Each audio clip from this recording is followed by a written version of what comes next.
Hey guys, so Season 2 of Vanguard has just kicked off, and I wanted to make this video to share everything I've learned about it so far, so we're not going to waste any time here and we'll just jump straight into the gameplay of a run that I had. So the first thing that you'll notice is that we're actually playing in a new map with new monsters, and this is kind of a sneak peek into how the new zone, the World's Crown, is going to look. You can see that there's a major new mechanic which was added, which is this cart here that we're all trying to follow. Whereas before in Season 1 you could only fail the run by running out of time or having all the party members die, there's now the new mechanic that you have to look out for, which is the cart HP. And the idea is basically to move around and move within the cart radius so that the cart can move through, and you basically clear through the guards at each defense wall. And at the end, once you've cleared through all of the 3 defense walls, you're also going to reach the boss at the end that you have to defeat, and at least one of you has to be surviving at the end to be able to escape. But unlike the previous season's gameplay where you had to be more stationary and fill up the spires, this gameplay requires you to be a bit more on the move, so this actually makes charms which move around with you, such as the Mending Orb for the healing. Previously I'd ranked this one at the bottom of my tier list, but this actually becomes a little bit better because it actually moves around with you while you're moving with the cart. In my opinion, Healing Field is still better because it can actually heal all the party members in your party, whereas Mending Orb can only heal one character. But I'm not going to do a full breakdown of all of the different charms in this video. You can check out the video that I made for my charms tier list last season. Most of that information is still the same and relevant for this season. So talking more about the new mechanic, which is the cart's HP, while you're moving through, you're going to have all of the mobs trying to attack the cart from different directions, and if the cart's HP goes to 0, this is going to get your group defeated and it's going to end the run. So you can see the cart HP either from looking just above it, you've got this blue bar here, or you can see it on the left side, which is the objectives. You can see that right now we have it at 90%. I found that having at least one person in the party having more of a CC build really helps keep the cart alive. So right now you can see I'm running the Scorch Wizard Freeze build, and this is kind of keeping the monsters at bay. They're not really able to attack the cart, so we're able to make sure that it reaches the end here with about 90% health. Things like knockback or freeze would be really helpful here. Another thing which also really helps is, for example, skills that group up mobs so that you can damage them at the same time, especially on the guards here, where you want to save as much time as possible. If you kind of get them all in the same spot so you can hit them all at once, that really helps. So skills like the Barbarian Chain Spear with the Shackled Fate Chest Essence really help, because that, like I said, it will just help you have a lot more time to kill the boss. Speaking about the bosses, we also have 3 different bosses compared to last season, and those are Vitath, which is the frozen boss, Gorg, the snake boss, and the twins. And it seems to be an equal chance for each of them to appear. So as you can see here, for this run we got Vitath, which is probably the easiest boss to deal with. So for all of the bosses, the attacks are pretty telegraphed, but some of them do a lot more damage than others. So you can sometimes tank them, but in this case I tried to tank the attack and my charm rank was way too low, so I kind of got one shot. Thankfully the rest of my party had higher charm ranks than me, so they were still able to survive and finish the boss off. But yeah, the bosses are pretty easy to deal with as long as you pay attention to the attacks. One thing to note is that for the twins, they have roughly half or 60% of the health of the regular bosses. So for example, Vitath here, the boss is 10.3 billion, so the twins would roughly have 5 or 6 billion each here because there's 2 of them. And that means that builds that can hit in a large area with large AoE effects will have an advantage on the boss if they roll the twins. So later in the season, where people tried to push the elite leaderboard and go for really fast times, I could see that probably the twins would be the best boss to get, because you could probably clear both of them around the same time if you keep them in the same spot. So as you can see for my rewards for this run, I got a rank 12 charm and a set item, and this was an elite 2 run, so I'll be talking more about this later in the video. Before that, I just want to show a short clip from another run that I did, just so I can explain a few more things which I forgot to mention in the first clip.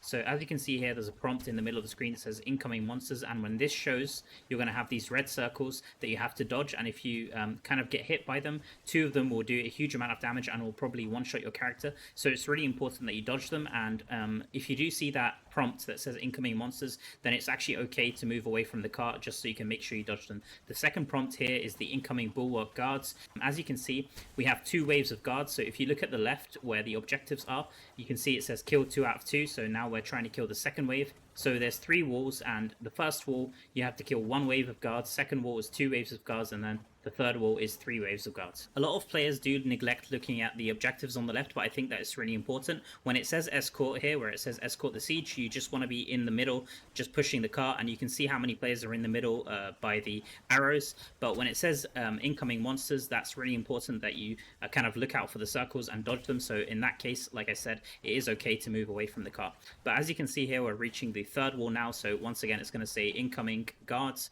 and then you've got 3 waves here because this is the third wall, like I said. So aside from the red circles, you do also have some yellow circles which can appear when you defeat some of the guards, and that's like an after death explosion. So when one of those yellow circles appear, you kind of do also want to get out of the area, otherwise they will do huge amounts of damage to your character. So as you can see here, we're just trying to kill the second wave of guards, and then once we clear through all the waves, we're going to make it to the last objective, which is to defeat the boss. So one thing I noticed when I was rewatching the first clip is that the prompts actually didn't appear, so I couldn't see the incoming monsters and incoming guards, and I believe that this is a bug. It might just be a bug on PC, I'm not sure. So as you can see here, it's really crucial to see the prompts because that kind of gives you a second to reposition yourself for the red circle to appear. So if you don't see that prompt while you're playing, I would recommend to restart your game, at least if you're on PC, and that seems to fix the bug. So now that I've explained the main objectives and things to look out for in the run, I kind of want to move on to talk about the levels of Vanguard. So we still have levels 1 to 4, and it seems like levels 1 and 2 don't have a boss, so you just have to make it to the end here with the cart. But levels 3 and 4 have a boss, and there's also a new mechanic, which is the revive mechanic. So for the lower levels, you're going to get more revives, and for the higher levels, you end up going to no revives, basically. And for this video, I want to be focusing more on level 4 and also Elite, because I believe that only for the early season where everybody has the lower rank, they're going to be running the lower runs, and then eventually when everybody has a higher rank of charm, they're going to be running only level 4 and possibly Elite. So far for this first reset of Gauntlet that we had, I've cleared 2 runs of Elite with my rewards active. So for Elite 1 I got a rank 10 charm, and for Elite 2 I got a rank 12 charm. This particular run was a level 4 run, which was the first level 4 run that I completed for the season, and from this I got a rank 9 charm. So if you've watched my previous videos where I've gone into a deep dive about all the data about all the charm ranks that you can get from the different levels of completing Vanguard, I'll have a link to that video in the description, but it is also available in my Diablo Immortal resources sheet. So what I found out is that if you run a level 4 Vanguard with the rewards, you're going to get a charm with rank between 8 and 14, and this means that for the Elite runs where I got rank 10 and rank 12, this falls within the level 4. So it's kind of early to tell, but it seems like the Elite levels actually drop the same levels of charms for level 4, so it might not be worth running the Elite runs unless you want to go for the leaderboard. It doesn't seem like it's giving higher rewards, so I could be completely wrong about this, but if you've run an Elite run and you manage to get a charm with rank higher than 14, do let me know and I'll pin your comment and I'll just correct my video here. But to be honest, I kind of like the idea that they've done where they've added the Elite tier once you complete level 4. Yeah, you do have this extra challenge of the monster strength, and it goes all the way up from 130 to 750, so that's 10 levels of Vanguard, which kind of gives a bit more of a challenge, because it was kind of boring and getting really stale running the same level 4 over and over again for the last Vanguard season. But it is actually pretty nice because from what I can see, like I said, it seems like the rewards are kind of the same for these two. So even if you're not a super hardcore player and don't want to go for these Elite level difficulty, because let's be honest, the only thing that you get from this is just being able to flex on the leaderboard, and it doesn't seem like the leaderboard gives any extra rewards for placing high like it does, for example, for the challenge rift. So I am pretty happy that Blizzard has decided to leave the choice up to the player whether they want to go for the extra challenge or just go for level 4 and still be able to get the rank 20 charm for the highest end of season rewards. Before I move on to show my build, I want to share a trick which I saw on the Diablo Immortal subreddit, which I'm kind of kicking myself that I didn't think of. So this player mentions that once you complete a Vanguard run and you exit out, you're going to get all your rewards dropped on the ground, including the Vanguard charm, and if you don't pick this up, this basically gets mailed to you, and I'm not sure how long you can save this mail with the charm inside. It might have an expiry, I'm not too sure, but he basically says that if you save the charms for the last run of the reset, you'll basically be able to save the charms for the next season. So that's a pretty interesting strategy. I'm not too sure if it's intended, but I have done similar things in the past with saving assembly mails for XP and stuff like that, so I did think it was worth mentioning in this video.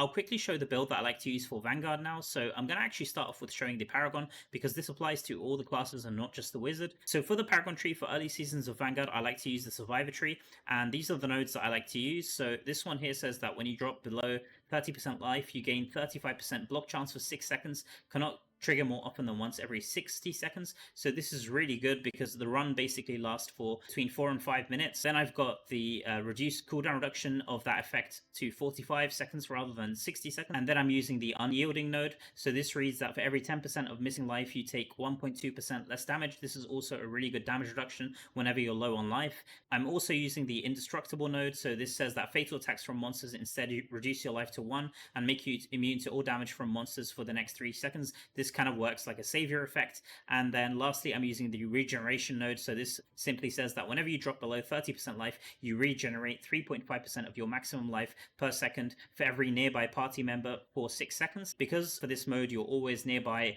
with your party members trying to move the cart or kill the boss, you're always going to have the maximum amount of life regeneration here. So this also works really well. So this is just the Paragon tree that I like to use for early season. For late season, when you do get your rank 20 charms, you can probably switch it up to the Slinger node just to do that extra bit of damage and get better leaderboard rankings. And then finally, for the legendary skill, I'm using the Benefactor. This is just really good. The damage from the lightning rod is kind of negligible, and this Benefactor is really good because it will also apply the shield to your party members. As far as the freeze build that I'm using for Wizard, the skills that I'm using are Ice Armor, Frost Field, Scorch, Disintegrate, and for the primary attack, I'm using Magic Missile. And then for the essence that I'm using Changeling Skies. So this says that Scorch fires ice shards at nearby chilled or frozen enemies, bouncing once when hitting frozen enemies. This provides a really good freeze effect because it's going to be able to freeze monsters and they're not going to be able to touch you or anyone in your group. And more importantly, they're not going to be able to damage the cart, which pretty much ensures that you always make it to the end.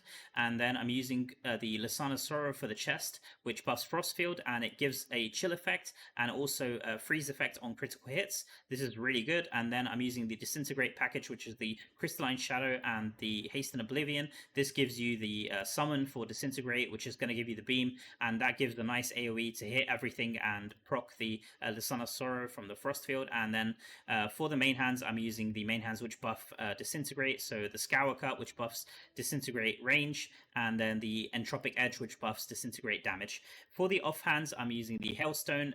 This is just a really nice standalone essence, which gives you 6 immunity charges, really nice to have. And then for the final essence, I'm using the Withering Chill, which gives you a little bit more damage. It says Scorch critical hit chances increased by 29% against chill enemies and 50% against frozen enemies. And because we're applying so much freeze, both from the helmet and the chest, you're pretty much going to have this 50% increased critical hit chance for Scorch applied all the time. So as far as the sets go, don't pay attention to these sets that I'm using. I was just experimenting with different stuff. For the sets, you want to have 2-piece Vithu for the 30% increased beneficial effect. Then you want to have 2-piece End Winter for the 30% increased damage against frozen enemies. And then you want to finish it off with either 4 pieces of Grace of the Flagellant or 4 pieces of Banquet of Eyes, just to give you a bit more damage. So bear in mind that if someone else is providing the CC or the freeze effects, then you could always switch this build out for something else.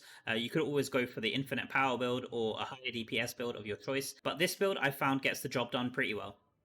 To end the video, I want to talk about the positives and negatives of Vanguard in its current state. So I'm kind of happy with what they've done with this mode, and I do believe that they're taking a step in the right direction. The gameplay is a little bit more interesting now, and I'm pretty happy that they have added the Elite mode just to have an extra challenge for players who do like that kind of thing. They have also made the game mode a little bit more rewarding, with set items now being available as a potential reward. This wasn't in the most recent update. I believe they did add this a few updates ago, so I'm pretty happy about that. They also added the season end date on the main screen here, so you can see under Vanguard it says season 2, and it actually tells you the start date and the end date, which is going to be in 27th of February next year. They have also added a season's reward menu here, which makes it a bit more clear. So it does tell you the rewards that you can expect to get for the highest rank Vanguard charm that you have at the end of the season. So for a rank 20, for example, you're going to get an equipment with 3 attributes and 4 magic attributes. So it also does tell you the current highest rank charm that you have. So for me, currently it's a rank 12. Admittedly, it is a bit hard to see, at least on PC. There seems to be this UI bug here,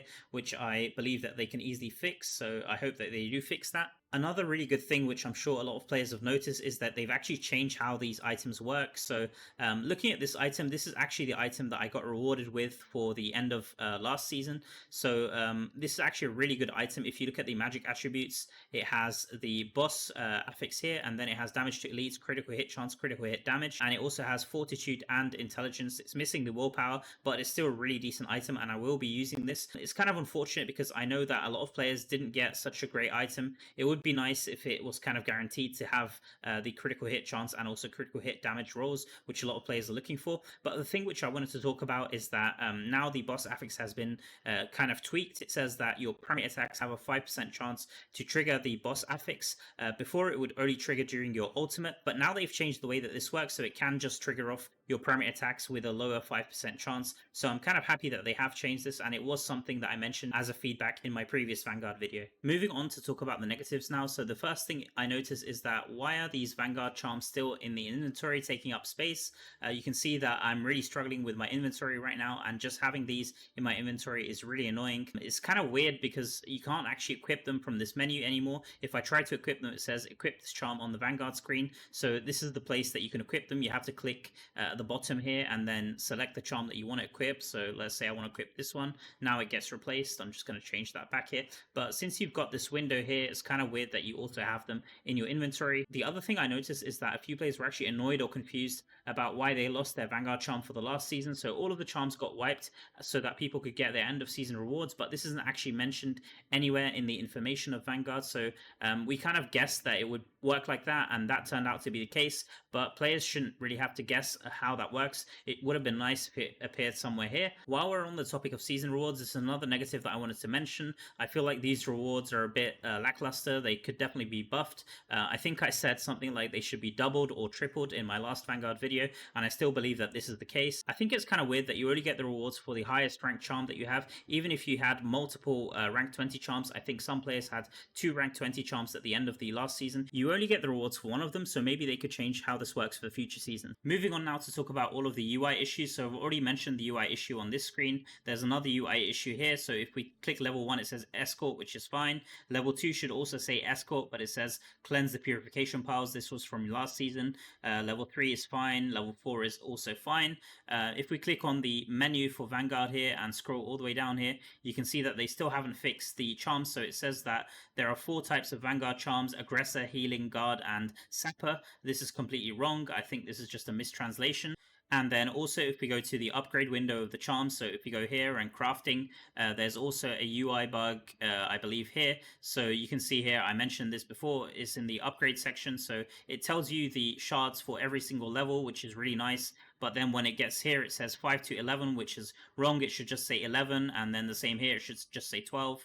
And here it should just say 19 rather than 16 to 19. Other than that, this is correct. I've confirmed all of these numbers in my Diablo Immortal resources sheet, so you can also check that out. I'll leave a link in the description. As far as the actual gameplay is concerned, I'm pretty happy with what they've done, but there are a few improvements that they can make. So first of all, there is the bug that I mentioned about the prompts not appearing. So before the red circles appear, they should be the incoming monsters in the middle of your screen, but sometimes this doesn't show. You have to restart your game for that to be fixed. The next annoying thing I wanted to mention for the gameplay is the timer visibility. So it's kind of annoying to be able to see the timer. You have 5 minutes to complete the run, and you have to scroll down within the objective section to be able to see it. So I wish they would have that visible just in the middle of the screen or somewhere like that. Next, we also have a problem with the elite difficulty. So if you're in a party and start a run in the elite difficulty, it doesn't actually tell you if it's Elite 1, Elite 2, Elite 3.